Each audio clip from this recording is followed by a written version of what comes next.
नमस्कार, स्वागत है साहित्यिक झरोखा चैनल पर। आज हम करेंगे नकेनवाद। नकेनवाद हिंदी काव्य साहित्य में एक ऐसा समय काल है जब नए विचारों का आगमन यहाँ पर हुआ है। यहाँ पर कविता भावुकता के धरातल से अलग बौद्धिकता के धरातल को प्राप्त करते हुए प्रतीत होती है। यानी बौद्धिक प्रधान जो काव्य लिखा गया या वैज्ञानिक धरातल पर आधारित जो काव्य लिखा गया वो नकेनवाद में शामिल किया जाता है। तो आइए देखते हैं कि नकेनवाद कहाँ से शुरू हुआ, किसके द्वारा शुरू किया गया और इसमें खासियत क्या थी। विशिष्ट कवि चिंतक नलिन विलोचन शर्मा, केसरी कुमार और नरेश के आद्य अक्षर यानी प्रारंभ के अक्षर से बने शब्द नकेन से इसका नामकरण हुआ है। देखिए, न से नलिन विलोचन शर्मा, के से केसरी कुमार और न से नरेश, यानी तीनों जो शब्द हैं ये नाम के प्रारंभिक अक्षर हैं। हिंदी साहित्य में इस काव्य धारा को प्रयोगवाद की एक शाखा के रूप में परपद्यवाद नाम से भी जाना जाता है। देखिए, यहाँ पर प्रयोगवाद के अंतर्गत ही इसको शामिल किया गया है कि ये प्रयोगवाद की एक शाखा के रूप में है और इसे यहाँ पर जो नाम दिया गया वो परपद्यवाद नाम से भी जाना जाता है। हिंदी काव्य क्षेत्र में नकेनवाद की घोषणा किसने की थी? नलिन विलोचन शर्मा ने की थी। और कब की? 1956 ईस्वी में इसकी घोषणा की थी। तो इसके बारे में अगर प्रारंभ की बात करें तो कहाँ से हुआ? नलिन विलोचन शर्मा, केसरी कुमार और नरेश ने मिलकर इस काव्य धारा का प्रारंभ किया। और यहाँ पर जो अगर इसे किसमें शामिल किया गया तो प्रयोगवाद की एक शाखा के रूप में इसे जाना गया। और इसकी घोषणा किसने की थी? नलिन विलोचन शर्मा ने 1956 में की। तो इससे हम ये जान सकते हैं कि परपद्यवाद 3 सुशिक्षित कवियों द्वारा संचालित एक संगठित काव्य आंदोलन था। इस उद्यम से वे हिंदी कविता को विश्व कविता के बौद्धिक धरातल तक ले जाना चाहते थे। यानी जहां पर भाव थे, भाव के बजाय वो बौद्धिकता को प्रधानता देना चाहते थे और हिंदी कविता को संपूर्ण विश्व के प्रचार प्रसार में प्रयोग करना चाहते थे या संपूर्ण विश्व में उसे लेकर जाना चाहते थे। वे कविता में भावुकता के विरोधी थे और बौद्धिकता एवं वैज्ञानिकता के नएपन के पक्षधर थे।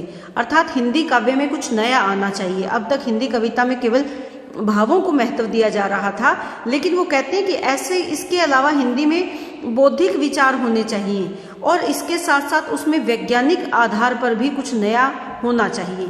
उल्लेखनीय है कि परपद्यवाद या नकेनवाद इन तीनों कवियों द्वारा स्वयमेव यानी अपने आप अपनाया गया नाम है, किसी आलोचक द्वारा दी गई संज्ञा नहीं है। अर्थात इस समय काल को चाहे परपद्यवाद कहा जाए या नकेनवाद, ये किसी आलोचक ने इसको संज्ञा नहीं दी, अपितु इन तीनों कवियों ने ही इसको ये नाम दिया है। नकेन के परपद्य शीर्षक से सन 1956 में प्रकाशित पहले परपद्यवादी संकलन में नलिन विलोचन शर्मा, केसरी कुमार और नरेश की कविताएं संकलित हुई। यहाँ पर पद्य के आगे प्र उपसर्ग लगाकर परपद्यवादियों ने प्रयोगवादी पद्य को परपद्य माना है। यहाँ पर आपको ध्यान क्या रखना है कि यहाँ जो पद्य लिखा जा रहा था उसके आगे प्र उपसर्ग का प्रयोग इन्होंने किया और इसको नाम क्या दिया? परपद्य। वे स्वयं को प्रयोगवादी और अज्ञेय मंडल को प्रयोगशील कवि मानते हैं। उनके अनुसार प्रयोग परपद्यवादियों उनका साध्य था, जबकि अज्ञेय आदि के लिए साधन था। यानी जो प्रयोग किए जा रहे थे, प्रयोग क्या है? काव्य में लेखन के नए प्रयोग, यानी नए उपमान लेना, नए प्रतीक लेना।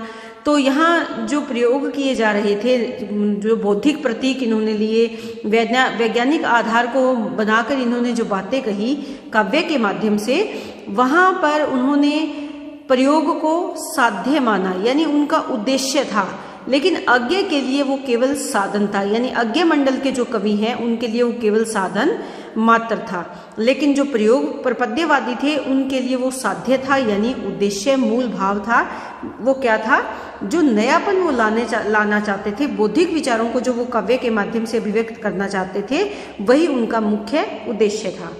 परपद्यवादियों के अनुसार नए विचारों और नए शब्दों के केंद्रण से कविता बनती है। कविता जीवन के रोजमर्रे की भाषा एवं अनुभव के आगे की भाषा एवं अनुभव को प्रकट करती है। इसके लिए जीवन की जागृति आवश्यक है, प्रतिष्ठित व्यवस्था नहीं।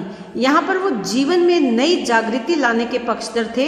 ये कहते हैं कि जो प्रतिष्ठित व्यवस्था है वो काव्य का माध्यम नहीं होना चाहिए, बल्कि जो जीवन के रोजमर्रा की भाषा है, रोजमर्रा के अनुभव है, उनको हमें काव्य के माध्यम से अभिव्यक्त करना चाहिए। वही मुख्य कविता का भाव होना चाहिए या वही कविता होनी चाहिए। यहाँ पर प्रतिष्ठित व्यवस्था को वो स्वीकार नहीं करते। केसरी कुमार ने इसकी व्याख्या की कि परपद्यवाद प्रयोग का दर्शन है। प्रयोग क्या, यदि नए प्रयोग करना, किसमें, काव्य में। प्रयोग के वाद से तात्पर्य यह है कि वह भाव और भाषा, विचार और अभिव्यक्ति, आवेश और आत्म प्रेषण, तत्व और रूप, इनमें से कई में या सभी में प्रयोग को अपेक्षित मानता है। यानी यहाँ पर काव्य के जो मुख्य आधार है, चाहे वो भाव है, चाहे भाषा है, चाहे विचार है या उनकी अभिव्यक्ति है, चाहे आवेश है या आत्म प्रेषण है, खुद को अभिव्यक्त करना है, चाहे काव्य के तत्व हैं या काव्य के रूप हैं, इनमें से एक में या सभी में वो नए प्रयोग देखना चाहते हैं। अर्थात उनकी दृष्टि में सतत प्रयोग करते रहना ही, लगातार, सतत यानी लगातार नए प्रयोग करते रहना ही क्या है, परपद्यवाद है। ये किसकी परिभाषा है, ये केसरी कुमार की परिभाषा है या केसरी कुमार की परपद्यवाद की व्याख्या है। आचार्य नंद दुलारे की जो बात है वो यहाँ महत्वपूर्ण है। आचार्य नंद दुलारे वाजपेयी ने परपद्यवाद के संबंध में लिखा है कि नकेनवाद, जिसे उसके हिमायतियों ने परपद्यवाद भी कहा है, वास्तव में प्रयोगशीलता का एक अतिवाद था। यानी जो प्रयोग किए जा रहे थे उसकी अति यहाँ पर हो रही थी। प्रयोगवाद के प्रवक्ताओं ने जो कुछ नया कहा था उससे संतुष्ट न होकर उसे एक तार्किक सीमा तक पहुंचाने का कार्य नकेन 1 और नकेन 2 नामक संग्रह की भूमिकाओं में देखा जा सकता है। तो ये भी मानते हैं कि ये क्या थे, नए प्रयोग थे, और केवल प्रयोग ही नहीं बल्कि प्रयोगशीलता का अतिवाद इस समय काल को कहा जा सकता है। तो देखिए, हिंदी कविता के इतिहास में अगर देखें तो ये जो काव्य धारा थी ये कोई विशेष स्थान नहीं बना पाई। इस धारा की रचनाएं भी बहुत कम हुई। किसी भी आंदोलन का विस्तार उस विचार में समाविष्ट समर्थकों की संख्या विस्तार से आंका जाता है, जो इस धारा में संभव नहीं हुआ। यहाँ संख्या केवल 3 कवियों तक सीमित रही। यानी ये 3 ही कवि थे जो इस विचारधारा से या काव्य धारा से जुड़े। यहाँ पर इस प्रकार के कवि अन्य नहीं जुड़ पाए, इस तरह के विचारों के कवि यहाँ नहीं जुड़ पाए, इसलिए ये जो समय काल था इसका कोई बहुत ज़्यादा विस्तार नहीं हुआ। यानी परपद्यवाद या नकेनवाद में बहुत ज़्यादा विस्तार नहीं हुआ। केवल 3 कवि सिमट कर रह गए, बाकी लोग इनके साथ नहीं जुड़े। लेकिन देखा जाए तो अपनी अल्प पूंजी की बदौलत ही परपद्यवादी कवियों ने विशिष्ट भंगिमा के कारण 1960 के दशक में हिंदी कविता को एक नई चमक से जरूर भर दिया। देखिए 1956 से ये शुरू हुई और 1960 में ये समाप्त हो गई, ये समयकाल समाप्त हो गया।